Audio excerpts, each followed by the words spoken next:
Study IQ IAS, अब तैयारी हुई affordable. Welcome to study IQ's initiative the podcast. मैं आपका होस्ट दीपांश मूरजानी आपका स्वागत करता हूं। द पॉडकास्ट के लास्ट एपिसोड्स में हमने यूनियन गवर्नमेंट के कुछ इम्पॉर्टेंट एग्जीक्यूटिव्स के बारे में समझा, जैसे प्रेसिडेंट, प्राइम मिनिस्टर एटसेट्रा। जो हमारे नए लिसनर्स हैं वो हमारे प्रीवियस एपिसोड्स को सिर्फ यूट्यूब पर ही नहीं बल्कि कुछ ऑडियो स्ट्रीमिंग प्लेटफॉर्म्स पर भी सुन सकते हैं, जैसे Spotify, Hubhopper, Kuku FM etcetera. आज के एपिसोड में हम गवर्नर ऑफ स्टेट के सभी प्रोविजंस को समझेंगे, साथ में उनकी पावर्स और रिस्पॉन्सिबिलिटीज को भी समझेंगे। सर, फर्स्ट थिंग्स फर्स्ट, क्या आप हमें गवर्नर ऑफ स्टेट के बारे में कुछ बेसिक इन्फॉर्मेशन बता सकते हैं जो हमारे एग्जाम के पर्सपेक्टिव से काफी रेलेवेंट हो? जब हम पूरी कंट्री की बात करते हैं तो हमारी कंट्री के एग्जीक्यूटिव हेड प्रेसिडेंट है, लेकिन स्टेट की जब बात होती है तो स्टेट के चीफ एग्जीक्यूटिव हेड गवर्नर होते हैं। प्रेसिडेंट के तरह ही गवर्नर भी एक नॉमिनल हेड होते हैं। हावेवर, स्टेट के नॉमिनल हेड होने के साथ साथ गवर्नर सेंट्रल गवर्नमेंट के एक एजेंट की तरह भी काम करते हैं। तो इसका मतलब गवर्नर के पास ड्यूअल रोल होता है परफॉर्म करने के लिए। हमारी कंट्री ने कनाडा से गवर्नर के कॉन्सेप्ट को इंस्पायर होते हुए अडॉप्ट किया है।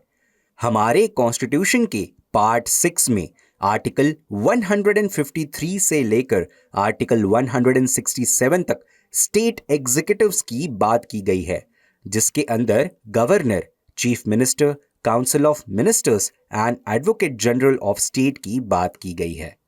अगर प्रेसिडेंट के पोस्ट के साथ कंपैरिजन किया जाए तो सेंट्रल लेवल पर प्रेसिडेंट के साथ वाइस प्रेसिडेंट की पोस्ट भी होती है, लेकिन स्टेट में वाइस गवर्नर ऐसी कोई भी पोस्ट अवेलेबल नहीं है।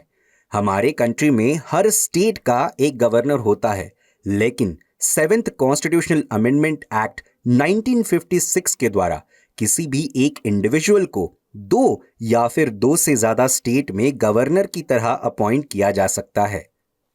सर, क्या आप हमें ये बता सकते हैं कि गवर्नर को अपॉइंट कैसे किया जाता है और उन्हें कौन ओथ एडमिनिस्टर कराता है? गवर्नर के अपॉइंटमेंट की बात की जाए तो गवर्नर को ना तो डायरेक्टली इलेक्ट किया जाता है और ना ही उन्हें इनडायरेक्टली इलेक्ट किया जाता है। गवर्नर को प्रेसिडेंट के द्वारा अपॉइंट किया जाता है। गवर्नर को ओथ उस स्टेट के हाई कोर्ट के चीफ जस्टिस के द्वारा एडमिनिस्टर की जाती है, और अगर chief justice of high court absent हो किसी कारणवश तो उनकी एब्सेंस में हाई कोर्ट के सीनियर मोस्ट जज गवर्नर को ओथ एडमिनिस्टर कराते हैं। सर, जैसे हमने प्रीवियस एपिसोड्स में देखा था कि प्रेसिडेंट की पोस्ट और प्राइम मिनिस्टर की पोस्ट के लिए कुछ एलिजिबिलिटीज होती थी, तो गवर्नर की पोस्ट के लिए क्या कंडीशंस हैं? अगर हम गवर्नर के क्वालिफिकेशंस की बात करें तो वो इंडिविजुअल जो गवर्नर के तरह अपॉइंट होता है उसे इंडियन सिटीजन होना बहुत जरूरी है। उसकी मिनिमम एज 35 इयर्स होनी चाहिए। स्टूडेंट्स को एग्जामिनेशन पर्सपेक्टिव से समझना चाहिए कि over the years practically 2 conventions को भी डेवलप किया गया है जो कि मेंशन नहीं है इंडियन कॉन्स्टिट्यूशन में। वो ऐसे है, जब गवर्नर की अपॉइंटमेंट होती है तो पहला कन्वेंशन ये है कि गवर्नर आउटसाइड होना चाहिए। एग्जाम्पल के तौर पर अगर महाराष्ट्र में किसी इंडिविजुअल को गवर्नर के रूप में अपॉइंट करना है तो वो इंडिविजुअल महाराष्ट्र का नहीं होना चाहिए। ये एक कन्वेंशन है, ना कि किसी कॉन्स्टिट्यूशन में ऐसा लिखा गया है। और दूसरा कन्वेंशन ये होता है कि जब प्रेसिडेंट किसी गवर्नर को अपॉइंट करते हैं तो अपॉइंटमेंट से पहले वो कंसर्न स्टेट के चीफ मिनिस्टर्स को कंसल्ट भी करते हैं ताकि स्टेट एडमिनिस्ट्रेशन स्मूथ और फ्लॉलेस बने। ये भी एक कन्वेंशन है। सर, हमने पिछले कुछ एपिसोड्स में पढ़ा था कि चाहे प्रेसिडेंट हो या प्राइम मिनिस्टर हो तो वो कोई ऑफिस ऑफ प्रॉफिट नहीं होल्ड कर सकते, तो क्या ऐसे ही गवर्नर के लिए भी कुछ कंडीशंस होती हैं?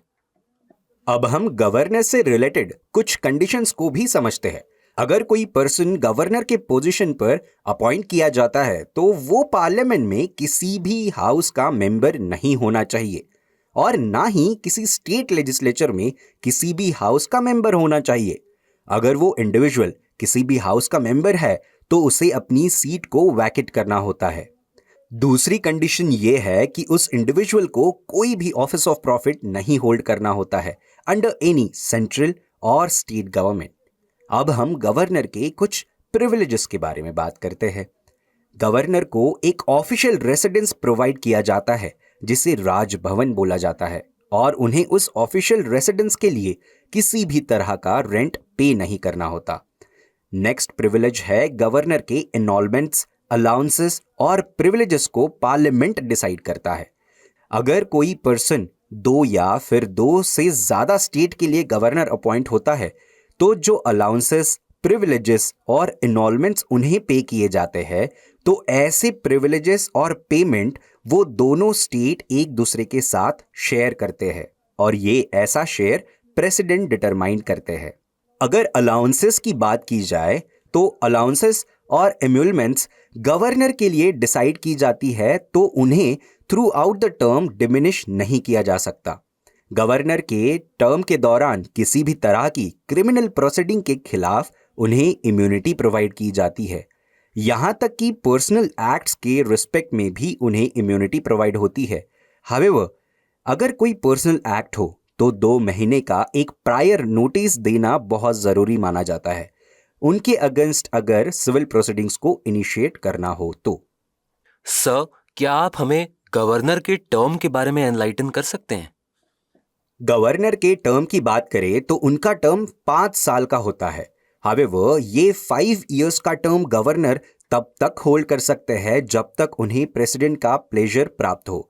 वैसे कॉन्स्टिट्यूशन में ऐसे कोई भी प्रोविजन नहीं मेंशन्ड है जिनके थ्रू प्रेसिडेंट गवर्नर को रिमूव करे।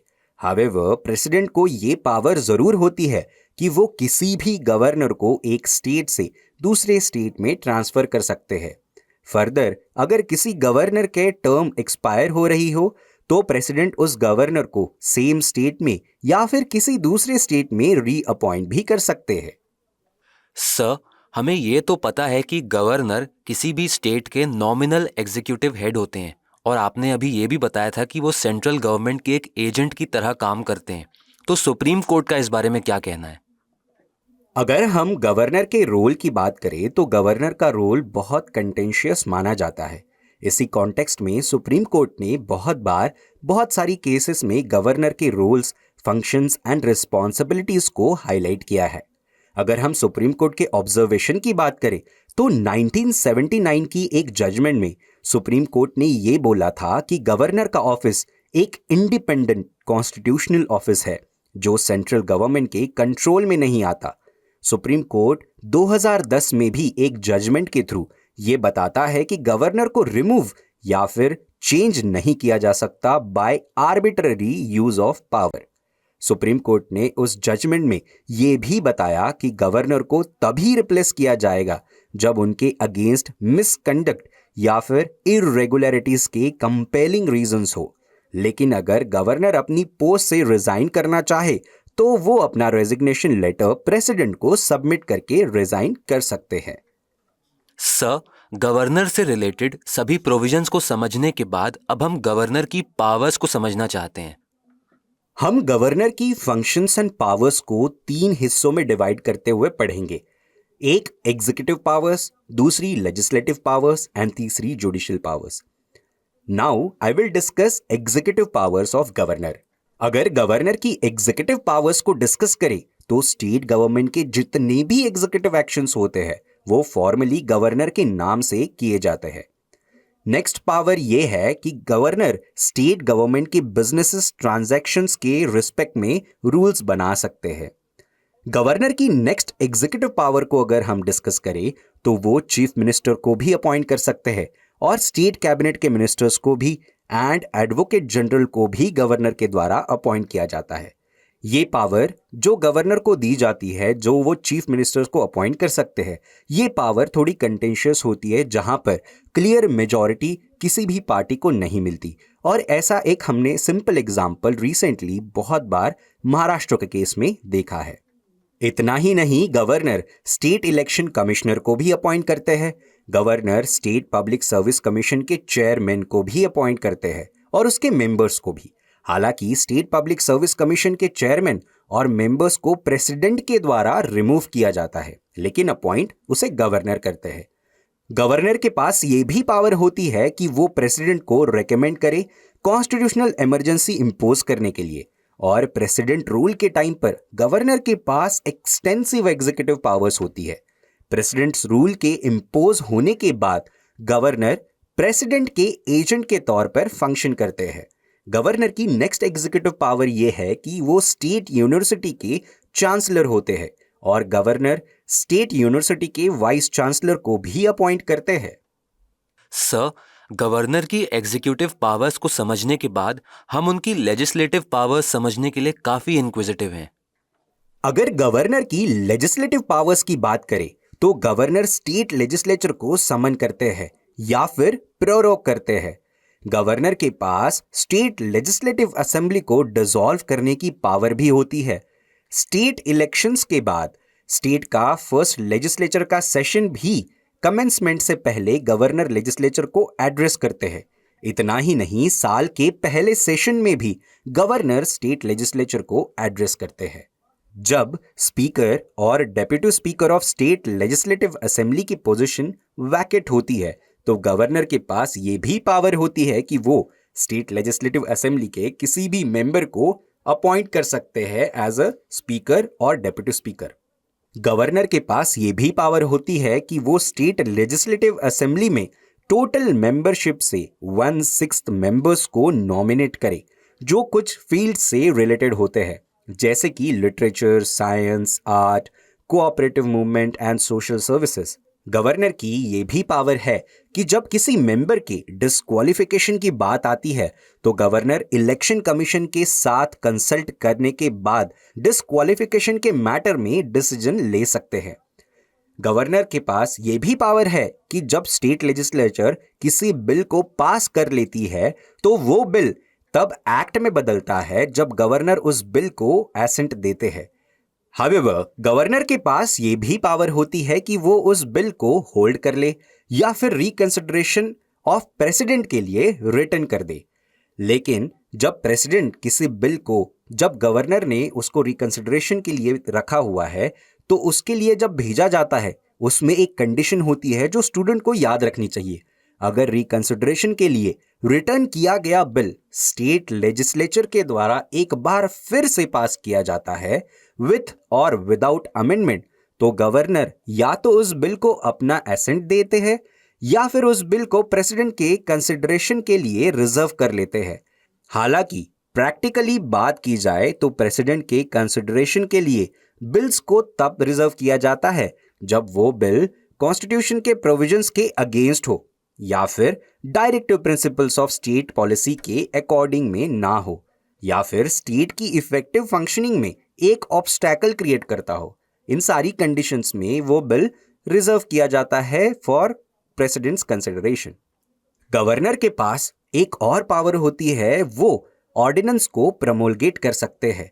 ये ऐसा तब कर सकते हैं जब स्टेट लेजिस्लेचर फंक्शनिंग में नहीं होती या फिर वो किसी भी ऑर्डिनेंस को विड्रॉ भी कर सकते हैं। देखा जाए तो ये गवर्नर की सबसे इंपॉर्टेंट लेजिस्लेटिव पावर है।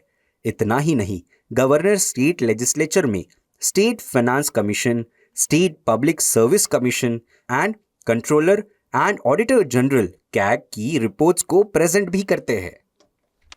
सर, क्या गवर्नर के पास कुछ फाइनेंशियल पावर्स भी होती हैं? गवर्नर की फाइनेंशियल पावर्स को समझने के लिए हमें मनी बिल को समझना बहुत जरूरी है। मनी बिल स्टेट लेजिस्लेचर में गवर्नर की रिकमेंडेशंस के बाद ही इंट्रोड्यूस किया जाता है। बिना गवर्नर की रिकमेंडेशंस के किसी भी ग्रांट की डिमांड नहीं कर सकते। बहुत बार स्टेट के सामने अनफोर्सीन एक्सपेंडिचर होते हैं तो उस केस में कंटिंजेंसी फंड को यूज करना स्टेट गवर्नर की परमिशन के बाद ही पॉसिबल हो सकता है। गवर्नर हर 5 साल में एक स्टेट फाइनेंस कमीशन अपॉइंट करते हैं जो पंचायत म्युनिसिपैलिटीज की फाइनेंशियल प्रोविजंस को भी रिव्यू करता है। दीपांश, गवर्नर के पास कुछ जुडिशियल पावर्स भी होती है। गवर्नर पार्डन ग्रांट कर सकते हैं, वो पनिशमेंट्स को सस्पेंड भी कर सकते हैं, रिड्यूस भी कर सकते हैं लेकिन हमें ये ध्यान रखना होगा कि गवर्नर के पास किसी भी डेथ सेंटेंस को पार्डन करने की पावर नहीं है। नेक्स्ट इंपॉर्टेंट जुडिशियल पावर ये होती है कि जब प्रेसिडेंट स्टेट हाई कोर्ट के जजेस को अपॉइंट करते हैं तो प्रेसिडेंट स्टेट के गवर्नर को कंसल्ट करते हैं। Next judicial power of governor ये है कि गवर्नर डिस्ट्रिक्ट कोर्ट्स में अपॉइंटमेंट्स करते हैं। उन्हीं डिस्ट्रिक्ट कोर्ट्स में वो प्रमोशंस भी करते हैं, पोस्टिंग्स भी कराते हैं, लेकिन उन्हें स्टेट हाई कोर्ट के साथ इन सारे मैटर्स में कंसल्टेशन लेनी होती है। किसी भी स्टेट की जुडिशियल सर्विसेज में इंडिविजुअल को अपॉइंट करने का काम भी गवर्नर का होता है। स्टूडेंट्स को याद रखना चाहिए कि जैसे प्रेसिडेंट के पास डिप्लोमेटिक, मिलिट्री और इमरजेंसी पावर्स होती है, गवर्नर के पास किसी भी तरह की डिप्लोमेटिक, मिलिट्री और इमरजेंसी पावर्स नहीं होती। Sir, thank you for giving us the information. Dear listeners, आज के द पॉडकास्ट को हम यहीं पर कंक्लूड करते हैं। नेक्स्ट एपिसोड में एक नए टॉपिक के साथ हम फिर से आपसे कनेक्ट करेंगे। तब तक आप स्टडी आईक्यू के साथ बने रहिए एंड कीप स्टडिंग। आप study IQ presents the podcast को कुछ ऑडियो स्ट्रीमिंग प्लेटफॉर्म्स पर भी सुन सकते हैं, जैसे Spotify, Hubhopper, Apple podcast, Google podcast, Kuku FM, etcetera. Links को कमेंट सेक्शन में पिन किया गया है। Thank you.